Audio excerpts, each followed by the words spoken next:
Hey guys, welcome to Live Fit Coaching Podcast today. And today we're talking about running. Is it beneficial for fitness? Well, depends. Or how much is too much running? Okay, so we got to really paint some context here because this is going to be a fun one. But let's dive into this today.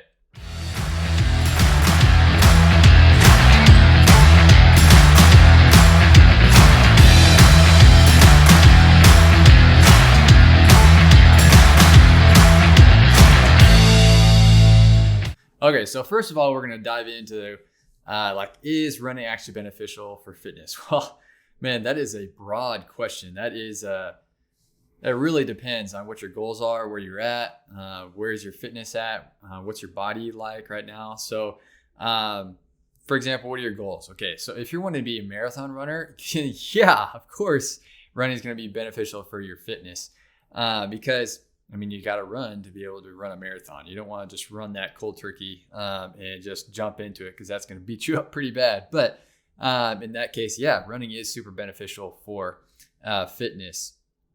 And you have to kind of take it in context of like, okay, what type of running? Are you talking about like slow, long distance, like go out and run for 30 to 60 minutes kind of running?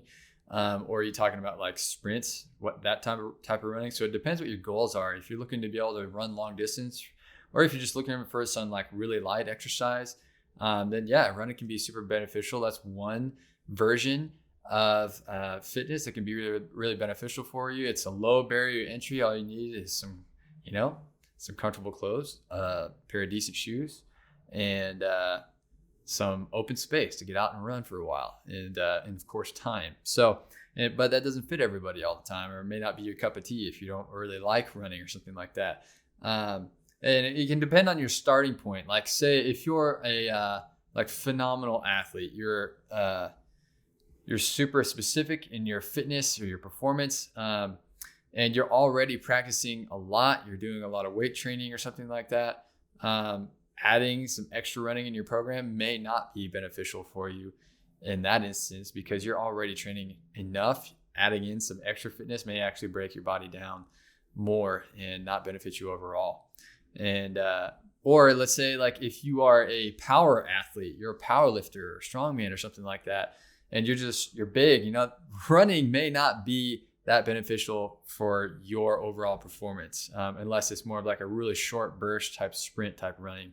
But when most people think of running, it's usually going to be like the long, slow distance type of running. Just like, I'm going to go out and run. I'm going to go for a run. That means I'm going to be gone for a while. I'm going to run at least a mile or something like that. But you also got to consider like, what's your weight at? If you're significantly overweight or obese or something like that, kind of similar if you're a huge power athlete or something, running may beat your joints enough that's going to be such a high impact that it can really actually do more harm than good if you're going to do a lot of like long distance running, because that pounding on your joints is just more wear and tear that you don't necessarily need right now. So maybe finding a different form of cardiovascular exercise can be beneficial for your overall fitness and stamina. Such as like rowing or cycling or getting on an air bike or something like that. That could be a lower impact form of cardiovascular exercise that can benefit your overall fitness. But also consider like, do you currently have any aches and pains, especially in your lower body or your lower back or something like that? Would running exacerbate those, increase those, make them worse? Possibly, especially if you're not running if you're not running a low impact sort of running technique. And so those are all things to consider. Like, yeah, it can be beneficial, but it may not be the best for all people. But what about like the pace of running? Like, what is a good way to run? Well, there's this thing called zone training that's been shown to be like really beneficial for people. So in general, to get sort of like the minimal sort of fitness gains or heart health kind of gains, really just there's 5 zones in this style of zone training. There's zone 1, 2, 3, 4, 5. Okay.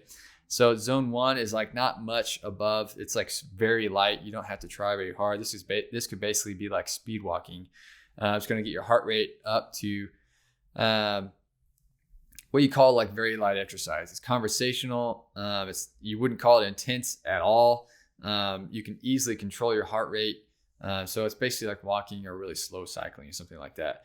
And then so if you consider like your like max heart rate, so like a way to estimate your max heart rate would just be 220 minus your age. This is not an exact estimate. It can be very different across ages and everything. And really the best way to know your max heart rate is to do some maximal type exercise to the point that you really want to quit. And then you'll see like about how high your heart is able to go. And it can definitely handle slightly more than what you end up stopping at, because it's called like volitional fatigue, where it's just like your mind just like, I don't want it anymore. But 220 minus your age is kind of a general estimate that can help you kind of get an idea of like, okay, this is a heart rate that would be helpful. So if you're wearing a smartwatch or a heart rate monitor or a Whoop band, something like that can track your heart rate, then you can actually use this type of zone training. But otherwise, you can just kind of go off of the perception of like, this is very light, zone 1, this is light, zone 2, this is moderate, zone 3, this is hard, zone 4, and maximum, zone 5. So that zone 1 is going to be like very light. It's like ridiculously easy. You're just kind of chit-chatting, you're on a walk with somebody. It's pretty easy stuff. That's 50 to 60% of your max heart rate. That means it's not much above your resting heart rate. Shouldn't be. Light's going to be 60 to 70% of your max heart rate. That's still like pretty conversational. It's not hard at all. But you might be doing it's like a pretty slow jog. And it's like a pretty good sort of maintenance type area of your heart rate. This zone is pretty good for getting the general cardiovascular benefits that you're looking for long-term heart health, fighting against cardiovascular disease or other chronic disease. That zone 2 is going to be one that you can kind of hang out in. You can even accomplish that kind of a heart rate zone within just like a weight training program. That means you're going to be in the gym. You're going to be moving pretty consistently, but you're not moving like incredibly maximal weights. You're not moving real fast. You're just kind of moving consistently and not resting a whole lot, keeping your heart rate at sort of a light feeling there. So 60 to 70% of your max heart rate. But then you get to the moderate, which is 70, 80%. And this is where you're like, okay, I'm starting to get a little uncomfortable, but this is a heart rate zone that really helps you improve your efficiency and understanding your overall pace that you can sustain for a long period of time.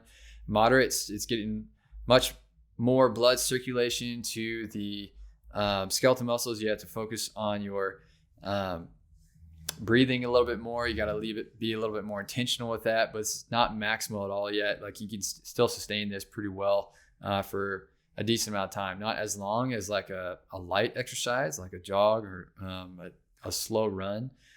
But moderate, it's going to be somewhere with like, okay, I can maintain this for a decent amount of time. I can still go relatively long distance for this, but I can't do this necessarily, 7 days a week. That might beat me up a little bit after a while. And then you get into the hard zone, which is like 89% of your max heart rate. And this is like, okay, it's starting to feel pretty tough. I'm burning a little bit. I definitely can't sustain this. It's getting pretty intense. This is definitely a good zone for improving your speed and your overall endurance.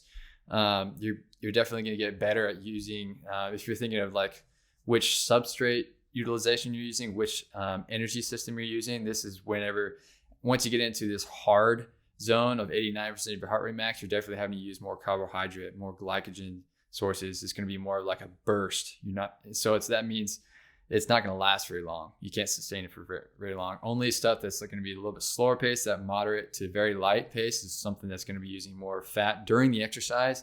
We're always burning fat when we're at rest. And so don't focus on exactly what you're burning during the exercise. But in that hard zone, you're going to be pretty uncomfortable, but you can still maintain it for, you can endure it for a little while. But once you get into the maximum, this is like really short bursts. Like if I maintain this for, more than 30 seconds, I'm going to get blown up because my body cannot keep up with this. I am going all out, 90 to 100% of my max heart rate. And this is me putting all in to the finish line. I'm going all out here. And so this is like an absolute sprint. This is the end of a workout, like a CrossFit or circuit type workout. This is where you're trying to finish strong. Okay. And then you want to like really bend over on your knees, lay on the floor, whatever, to catch your breath, to try to slow down and everything. And so those are kind of like the zones that you would be in as far as like running or cardiovascular training and stuff like that. And so you can see that from very light to maximum, you can get benefits cardiovascularly no matter what. For example, if you're doing high intensity interval training, you're going to be pushing to that hard and maximum zone pretty frequently. But you're not going to do that every single day, because if you do that every single day, that's actually going to beat you up. It's going to break you down. And so if you find that you're in that hard to maximum range super often, and then you've noticed you're just feeling beat up, well, let's take it back a notch. Let's just hang out in that very light to light range for today or for a couple of days to help yourself recover. And so that's like an idea of like, as far as running or any type of cardiovascular training or your overall training at all, if you're considering your heart rate and what zone you want to track, if you want to get a little bit more into the tracking of that, those can be really, really helpful for you for being at your best. And so like, for example, with me, I have tried really hard to learn myself, to get to know myself. And the better I get to know myself, the more I see that, man, the more I can understand what zone I'm in, what heart rate I'm giving, the better my overall recovery is, the better I know my performance can be on the next day. And so that really helps me to say like, okay, if I've been hanging out at this hard range for like a few days in a row, it's like, well, of course I need to have a lighter day. I'm going to take it easy today. I'm going to try not to go too hard because I feel sore, I feel tired, I need to recover. And so how much is too much? Okay, so this is a fun topic because this question is something that people often ignore in the running community. The worldwide running community is huge, and a lot of times runners can get sort of this mentality, or not just runners, just people who want to work out high intensity in general can have this sort of like no pain, no gain kind of mentality, where it's like, oh, if I'm hurting somewhere, then that means I'm doing something right. It's like the warrior kind of thing, where it's like, oh, all of us have these little injuries and stuff. But that is a sign that your body is telling you that you haven't been doing something right as far as a technique, or you've been doing too much of any one thing. And that's just showing that you're just getting more wear and tear. You need to try to cut back a little bit. You need to rest. You need to work on your nutrition, your hydration, things like that, and really recover well. And so ignoring those aches and pains is probably the worst thing you can do. Deal with it now so that you can run further tomorrow. So I always tell people just 10 minutes a day of any kind of maintenance can really transform how you feel. And focusing on that technique of whatever you're doing, caring more about how you move rather than how much you move, is going to be way more beneficial for you in the long run. And if you have a heart rate device that shows that your resting heart rate has been elevated a lot higher than normal, that's a sign of overtraining. It's a sign of your body is stressed. And so this would be a good day to sort of cut it back, so stay in that very light to the light range. And if you're using devices to track your HRV, or even like a Whoop band, something like that, and they show like a significant decline, like a downward trend in your HRV or your recovery, then I would cut it back and let yourself recover. That's a sign that you need to recover. Work on your mobility that day, do some stretching and flexibility work, do some very light to light activity. Just go for a walk instead of a run today.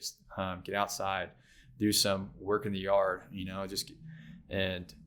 just don't do too much that day. Allow yourself to recover, and watch for signs of overtraining.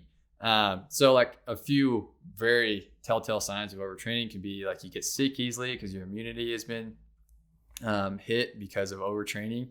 Like you might have like allergy or cold-like symptoms. Maybe your gut, your digestion gets messed up easily. Maybe you've been having some diarrhea or something like that, and it wasn't because of something you ate, because you haven't changed anything from what you ate. You've been eating normally. Overtraining can cause stomach upset. And so if your joints are aching or they're feeling inflamed, they feel like you got this old creaky joints, or if you're persistently sore, or if you're having trouble sleeping, you just can't get rested, even if you get a lot of hours of sleep and you still feel tired.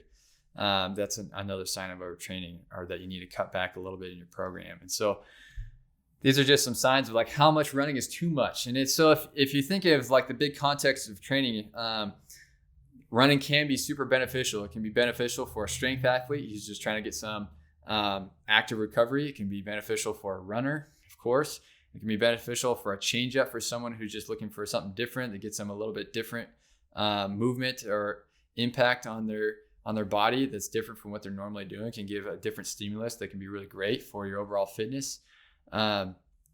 And doing different types of running. So like long distance can be great for like an active recovery, or if you're trying to push into that moderate to hard zones, then that can be great for your overall endurance and your speed and your stamina.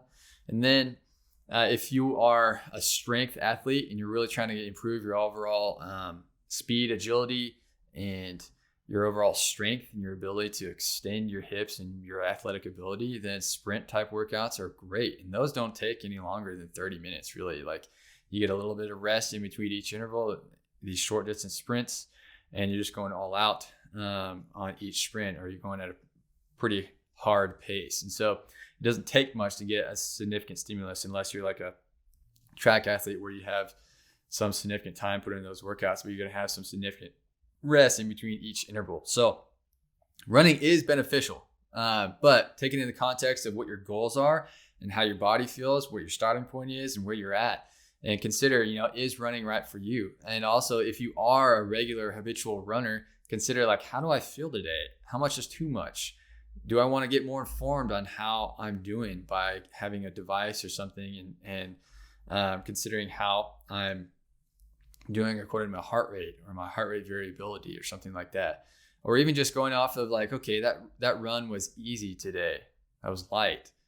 Or that was moderate. That was kind of a moderate run. Or that felt hard today. Or that felt like a maximal type run today. You're not going to want to have too many max efforts in 1 week to have better overall training throughout the week. So those are just some basic things you can take into your running program. If you want to choose to run, it can be super beneficial for you, but take it in the context of your entire goals and your life and where you're at right now. Well, thanks for tuning in today, guys. I hope this was beneficial for you, and I'll catch you guys on the next one.